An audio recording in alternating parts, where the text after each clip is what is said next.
Alhamdulillahi Alamin. Salatan wa salaman ala nabiyyina Muhammadin wa ala alihi wa sahbihi wa man tabi'ahum bi ihsanin ila yaumiddin. Amma ba'd. Kaum muslimin dan kaum muslimat sidang jamaah Isya, tarawih dan witir, tanpa terasa sebulan enggak lama kita akan berpisah dengan bulan yang penuh berkah, bulan yang penuh ampunan, bulan yang penuh rahmat. Hari ini kita berharap semoga Allah panjangkan umur kita dan bertemu dengan Ramadan di tahun yang akan datang.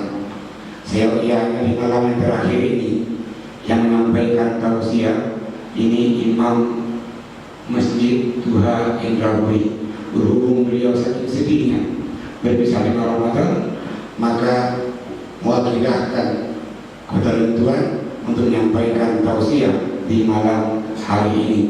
Bapak, Ibu yang Tuhan hormati, di malam yang terakhir ini ada beberapa poin yang perlu kita amalkan dan kita sampaikan. Yang pertama, hadis dari Ibnu Abbas, qala Nabi Rasulullah zakat al-fitr. Rasulullah mewajibkan kita ini zakat fitrah. Untuk apa? Rasul menjawab, tuharatan lisa'im, untuk menyempurnakan puasa orang-orang yang berpuasa. Minarofas walawi, mungkin saja kita berpuasa masih berbicara yang kotor, yang keji. Mungkin saja kita berpuasa masih marah-marah, maka kita lengkapi dengan zakat fitrah. Sambungan hadis, faman addaha qabla salati fa hiya zakatun maqbulah, maka zakat fitrah itu ditunaikan sebelum salat Id, maka itu dianggap zakat yang diterima. Faman addaha ba'da salat, barang siapa mengamalkan, menunaikan setelah salat Id, fa innaha sadaqatun min sadaqat, dianggap dengan sedekah biasa. Maka tunaikanlah zakat fitrah dengan jumlah yang ditetapkan dan serahkan persenit yang sudah juga ditetapkan fakir dan miskin. Bapak, Ibu, kaum muslimin muslimat yang berhadir. Yang kedua, Al-Quran perintahkan kita di akhir Ramadan dalam surah Al-Baqarah 185, walitukmil iddata, maka lengkapilah bilangan Ramadan. Maka besok Ramadan itu 30 Ramadan. Maka dipastikan bahwa kita Idul Fitri itu di hari Rabu, bilangan Ramadan hanya 30 atau 29. Maka besok 30 Ramadan, maka Rabu insya Allah kita Idul Fitri dengan khatib Ustaz Abdul Syukur MA insya Allah.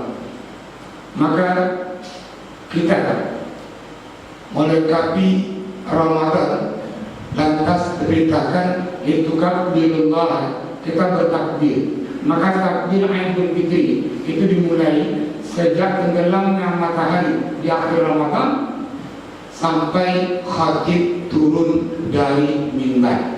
Enggak lama, besok habis maghrib sampai khatib nanti di hari Rabu itu turun dari mimbar, maka takbir ini berakhir.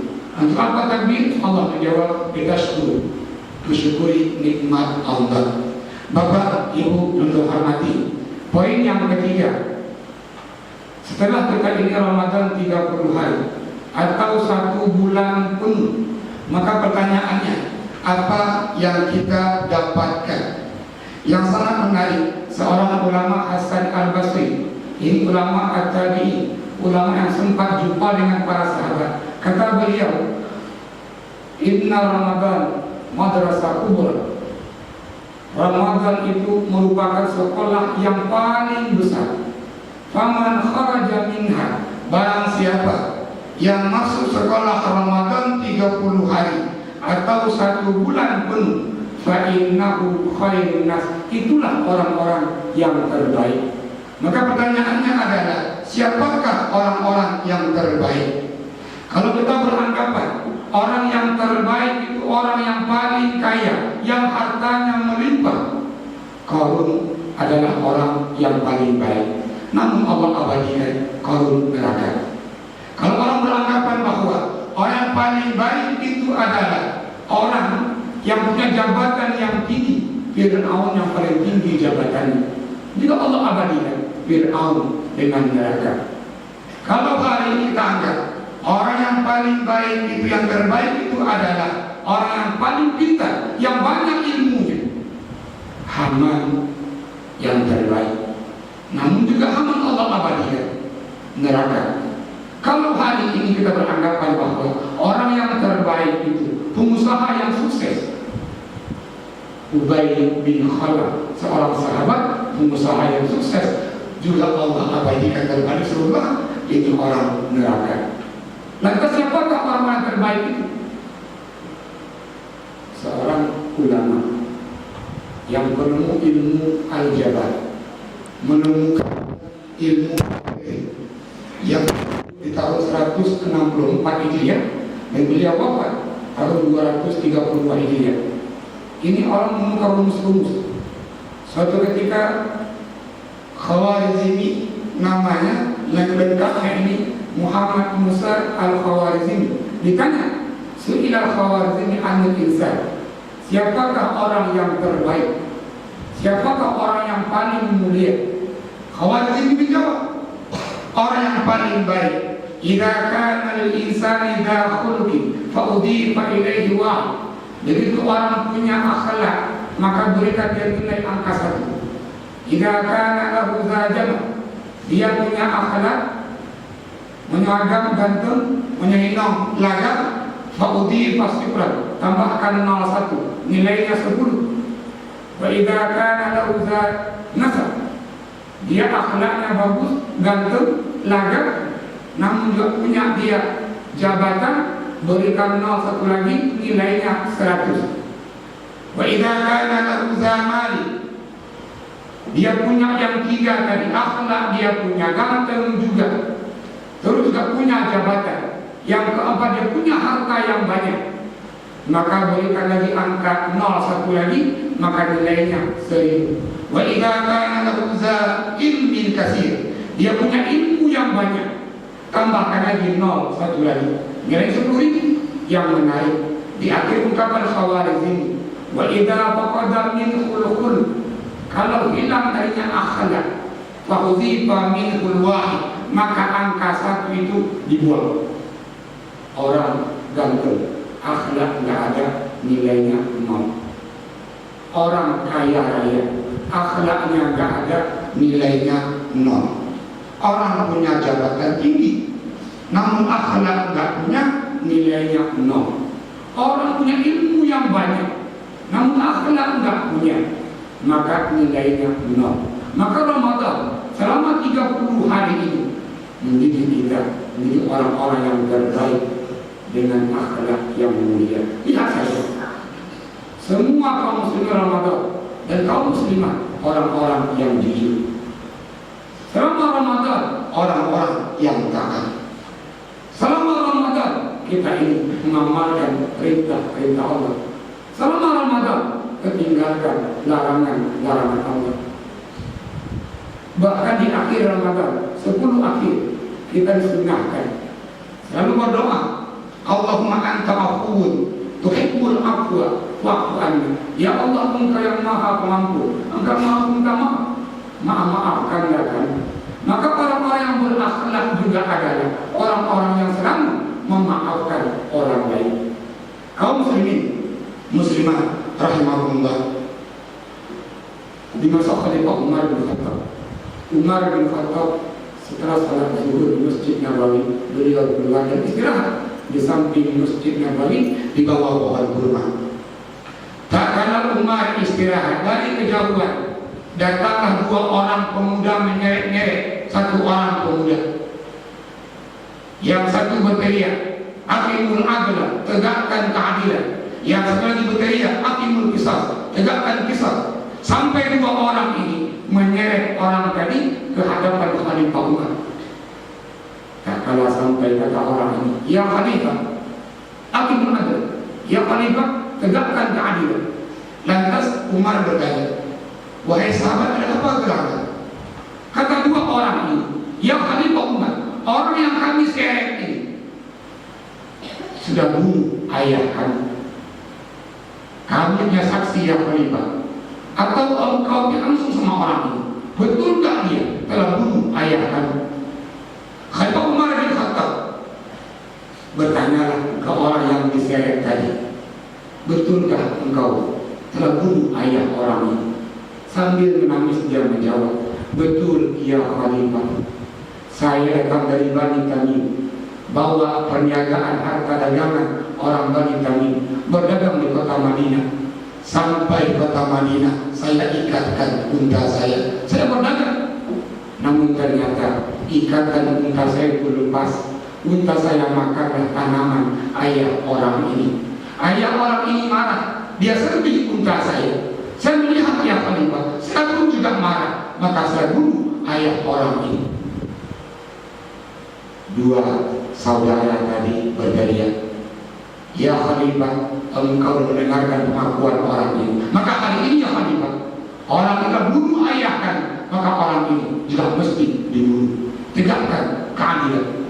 Kata Khalifah Umar, maka hari ini kita akan tegakkan al-qisas, yang membunuh harus dibunuh.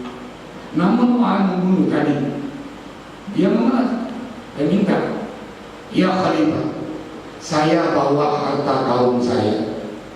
Seandainya saya meninggal sebelum harta ini saya kembalikan ke orang yang punya, maka saya mati dalam keadaan zalim. Saya siap dikisah ya Khalifah, namun kalau boleh berikan sedikit waktu mengembalikan harta kaum saya. Khalifah Umar bertanya, apakah engkau punya saudara? Ini orang geleng kepala. Engkau punya kerabat? Dia kembali geleng kepala. Lantas siapa yang akan menjamin? Dia. Semua orang dia. Majulah sahabat Salman Al-Farisi. Ya Khalifah Umar, saya siap menjamin orang ini. Kata Khalifah Umar, ya Salman, engkau gak kenal orang ini. Tetangga bukan, kerabat bukan. Jangan main-main ya Salman. Kalau orang ini gak hadir nanti, maka engkau ya Salman yang akan dipancung. Kata Salman, ya Khalifah Umar, saya mengenal orang ini seperti engkau mengenal orang ini. Singkat cerita, Khalifah memberikan dia 3 hari waktu mengembalikan harta kaumnya. Setelah di hari yang ketiga, dia akan dikisah. Kaum muslimin, muslimah rahimahullah, di hari yang kedua ini masih aman. Namun malamnya mulailah khawatir kota Madinah. Khawatir kalau orang ini nggak kembali, maka Salman Al-Farisi dia akan dipancung. Pada hari yang ketiga, setelah zuhur, warga Madinah berkumpullah di Masjid Nabawi menyaksikan apakah pemuda bunuh ayah 2 orang tadi kembali atau tidak. Sampailah waktu asar, semua orang mulai khawatir dan bahkan sebagian mulai menangis. Kalau orang ini tidak hadir, maka Salman Al-Farisi, sahabat yang terbaik, yang akan dibunuh. Namun yang ditunggu-tunggu tak kunjung datang. Akhirnya Khalifah Umar maju ke depan sambil air matanya berlinang. Dia panggillah Salman Al-Farisi maju. Salman melangkahkan kakinya maju menuju tiang gantungan. Namun 3 langkah lagi, Salman akan sampai ke tiang gantungan. Dari kejauhan ada orang berteriak, "Kufa ya Khalifah, kufa ya Khalifah, hentikan Khalifah, hentikan Khalifah." Ternyata yang berteriak itu adalah pemuda yang membunuh ayah 2 orang ini. Dia balik ke jamin, kakinya pecah-pecah penuh dengan darah, badannya berkeringat, dan juga tubuhnya pakai terbang sakit. Sampailah ini pemuda dari Khalifah Umar. Khalifah Umar berikan dia air minum. Setelah orang ini tenang, Umar berkata, wahai pemuda, kenapa engkau mau susah payah datang ke tempat ini mengantarkan nyawamu? Kamu bisa saja lari dan kamu gak dipancung. Kata pemuda ini, ya Khalifah, saya sudah berjanji, saya siap diqisas dan engkau boleh udahan 3 hari. Maka pada hari ini ya Khalifah, saya berangkat dari kaum saya, mereka menggunakan kuda, namun di tengah-tengah jalan kuda saya mati ya Khalifah, saya lari ke sini, makanya kaki saya pecah-pecah dan banyak darahnya. Namun ya Khalifah, yang ingin saya buktikan bahwa saya ini menepati janji dengan harapan bahwa tidak ada lagi di kalangan kaum muslimin kalau dia berjanji nggak mau menepati janjinya. Orang-orang yang hadir semuanya dia. Lantas Khalifah Umar menghadapkan pandangan ke sahabat Salman Al-Farisi. Ya Salman, engkau nggak kenal orang ini, tetangga kamu bukan, sahabat kamu bukan, karib kerabat juga bukan. Kenapa engkau mau menjamin orang ini? Salman menjawab, ya Khalifah Umar, saya amalkan ini. Jangan ada lagi di kalangan kaum muslimin nggak percaya lagi muslim yang lainnya. Jangan ada di kalangan kaum muslimin nggak percaya lagi saudaranya yang muslim. 2 saudara tadi yang ayahnya dibunuh, 2 orang ini berdiri dan 2 orang ini meneteskan air mata. Kata yang paling tua, ya Khalifah Umar, engkau saksinya. Pada hari ini ya Khalifah, saya dan adik saya memaafkan orang yang membunuh ayah kami. Dengan harapan ya Khalifah, jangan ada lagi di kalangan kaum muslimin nggak mau lagi memaafkan yang lainnya. Bapak, Ibu semua berhati, kesalahan istri-istri kita belum sampai sekarang ini. Kesalahan suami-suami kita belum sampai ke taraf ini. Kesalahan anak-anak kita belum sampai sebesar ini. Kesalahan tetangga sebelah kita, kesalahan orang kampung kita, kesalahan kaum muslimin di antara kita belum sampai selevel ini. Maka di penghujung Ramadan ini kita mari saling memaafkan. Ingat bahwa tidak akan pernah bahagia orang-orang yang tidak mau memaafkan orang lain. Bahkan orang-orang yang tidak mau memaafkan yang lainnya, hidupnya akan susah, hidupnya akan sengsara dunia. Di akhirat pun Rasulullah mengambil sebuah hadis, tidak akan pernah orang-orang yang memutuskan silaturahmi itu Allah tempatkan dalam surga. Maka di penghujung Ramadan kita disunahkan minta ampun kepada Allah setiap saat, dan juga di antara kita mari saling memaafkan. Namun kami dihina ya Ustaz, maafkan. Kami difitnah Ustaz, maafkan. Kami sepelekan Ustaz, maafkan. Kami Ustaz, harta kami diambil Ustaz, maafkan. Karena ini semuanya belum sampai ke level membunuh ayah kita. Sahabat berkata tadi, dibunuh ayahnya, dia memaafkan orang yang membunuh ayahnya. Maka di antara akhlak yang baik adalah yang Allah ajarkan kita ini kunci kebahagiaan, memaafkan yang lainnya. Ini di poin yang ketiga. Maka setelah Ramadan kita ini menjadi hamba-hamba Allah, hamba-hamba yang terbaik, yang akhlaknya baik. Maka kita berharap setelah Ramadan kampung kita ini damai, tempat kita ini aman, daerah kita ini aman, karena saling menghargai, saling memaafkan, dan saling mendukung untuk kebaikan. Kaum muslimin muslimat rahimahullah, maka di malam hari ini inilah poin-poin yang penting yang perlu disampaikan. Maka saya ulang kembali, kami pengurus masjid tua ini mungkin ada kekurangan, mungkin ada tindakan, mungkin ada bahasa yang menyinggung perasaan kami. Mohon maaf atas kesalahan ini. Semoga Allah menempatkan kita hamba-hamba Allah yang sertaan rahmat dengan akhlak yang mulia. Assalamualaikum warahmatullahi wabarakatuh.